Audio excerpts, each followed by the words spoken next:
Hey, language learners, how well do you think you know prepositions in English? Well, let's put your skills to the test in a fun challenge to kick off our journey to mastering prepositions in English.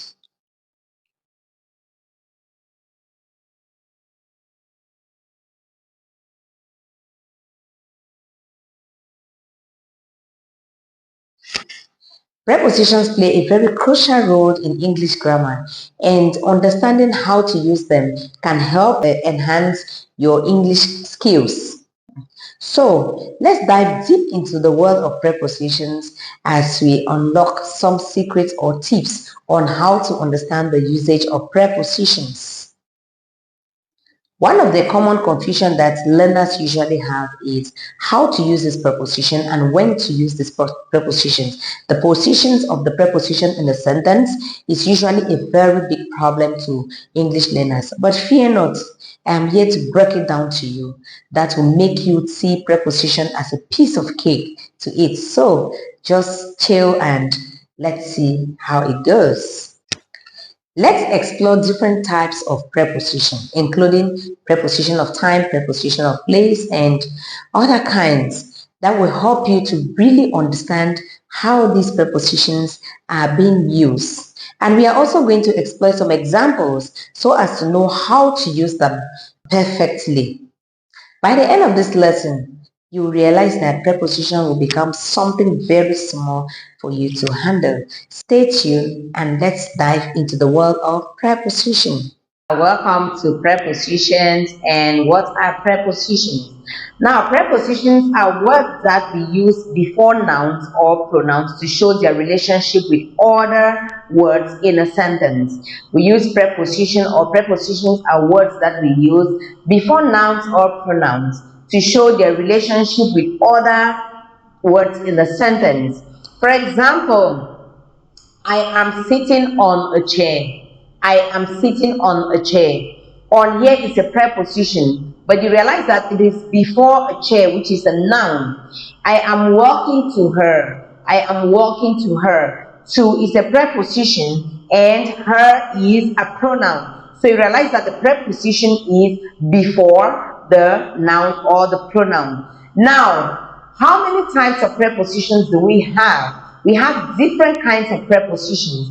We have mainly three types of prepositions, which are prepositions of location, prepositions of direction, or prepositions of time. So we have prepositions of location, prepositions of direction, or prepositions of time. So because of time, I'm not quite sure we are going to look at all the prepositions, but at least we'll do at least two of the prepositions today. And the next class we can look at the other one because of time. Okay, so when we talk about prepositions of location, when do we use them? When do we use prepositions of location? Now, we use prepositions of location to indicate the locations or positions of objects. Prepositions of locations are used to indicate the position or location of objects. For example, some of the prepositions of locations are on, in, under, in front of, among, between. Yes, I'll take that again. So we have some examples of prepositions of locations are on, in, under, in front of, among, between. Okay, so these are prepositions that would indicate the positions of something. So we are going to look some pictorials of the demonstration of prepositions. Example number one, you have the first one with the red is the apple is on the stool. The apple is on the stool. And we have under. The apple is under the stool. The apple is under the stool. And the next one that we have here is in front of. In front of. The boy in green is in front of the friend. The boy in green is in front of his friend. And we also have against. The boy is against the dog. The boy is against the wall. The boy is against the door. And we also have inside or in. Inside or in. Now, the boy is inside the house or the boy is in the house. So you can use inside the house or in the house. And we also have many examples, other examples like against. Against means next to and touching on upright surface or support. For example, the boy is leaning against the wall. The boy is leaning against the wall. I am leaning against the whiteboard. I am leaning against the whiteboard. Don't lean against the wall. It has just been painted.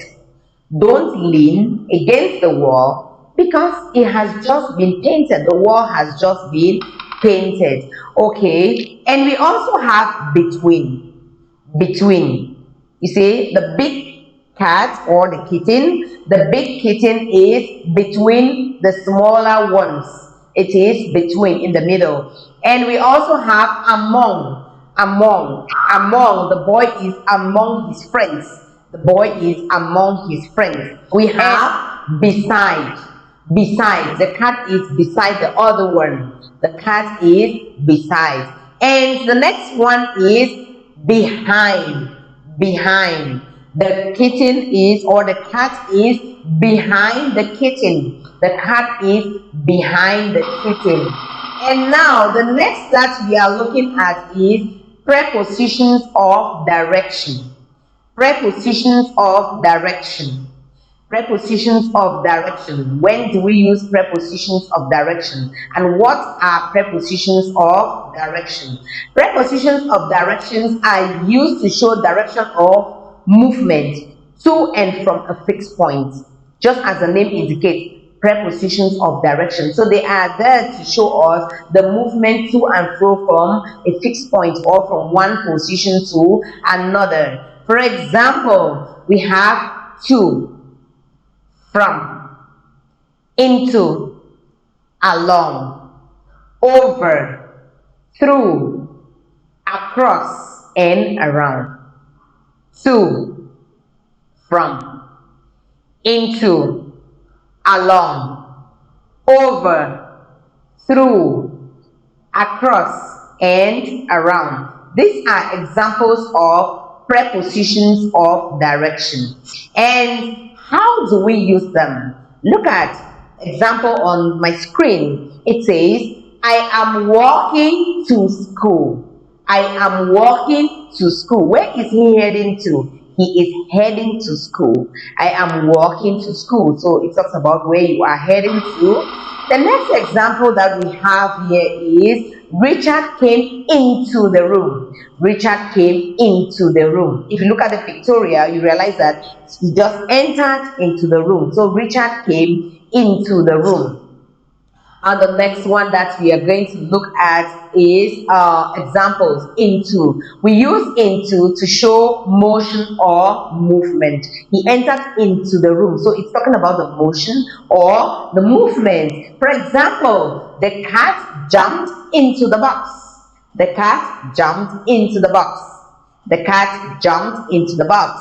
The second example is the ball fell into the river. The ball fell into the river. So it's talking about movement. The ball fell into the river. The next one is she poured some boiling water into the teapot. The process. She poured some boiling water into the teapot. And the next one is the man threw rubbish into the river. The man threw rubbish into the river. The man threw rubbish into the river. Okay.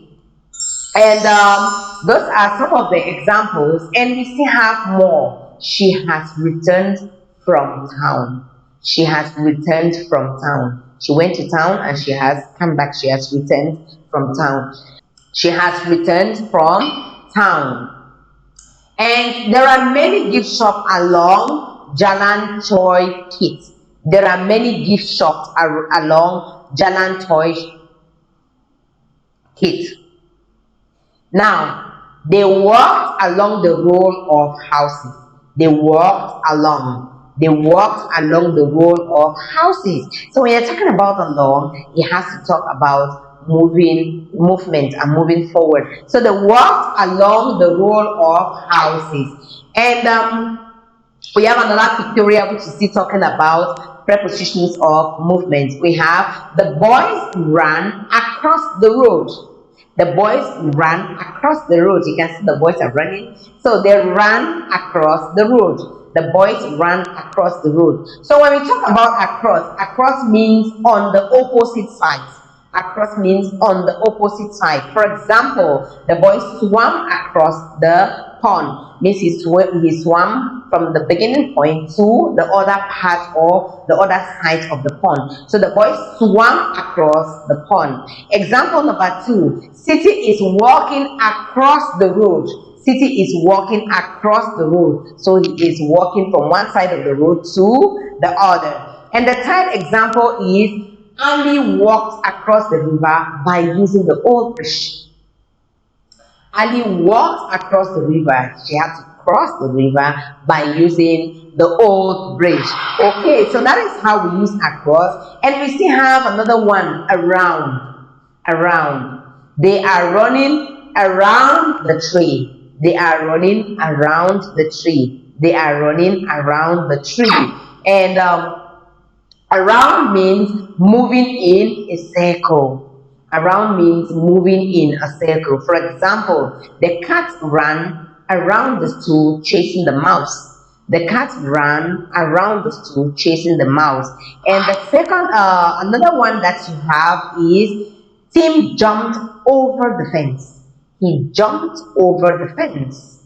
Tim jumped over the fence. So if you look at the picture, you realize that he is jumping over. He jumped over the fence. And if he jumps over the fence, for example, when we talk about jump, over. The boy jumped over the fence. The cat leaps over the drain. It leaps over the drain. So the cat leaps over the drain, or the boy jumped over the fence.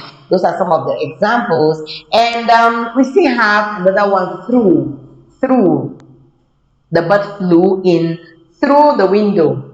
The bird flew in through the window, meaning that the bird didn't fly in through the door, but it flew in through the window. It passed through the window. Okay. And other examples of through, we have Ali kicked the ball through the window. Ali kicked the ball through the window. And Ami threw the rubbish.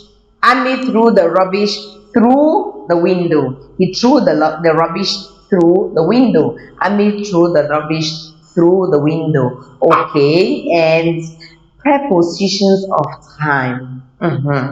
Prepositions of time. Now, when we talk about prepositions of time, we talked about they are used to show when things happen, just as the name implies, time. Prepositions of time. They are used to talk about when things happen. For example, by, for, before, after, since, at, during. Again, I'll take that again. By, for, before, after, since, at, and during.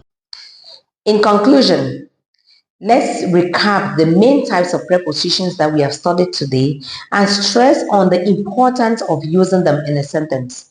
Remember, practice makes perfect. So keep practicing these prepositions and you see how your English is going to soar. Before we wrap up, I want to extend a warm invitation to grammar tutorials in my channel. Feel free to share your experiences, feel free to share your questions, or feel free to share the tips that you have been using in learning grammar. And remember to always come back for more videos or more tutorials on English grammar. Let's learn and grow together. Thank you for joining me in this preposition-packed adventure.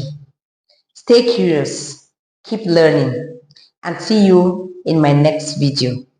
Remember, always practice your prepositions. Happy Preposition Mastering Day. Goodbye.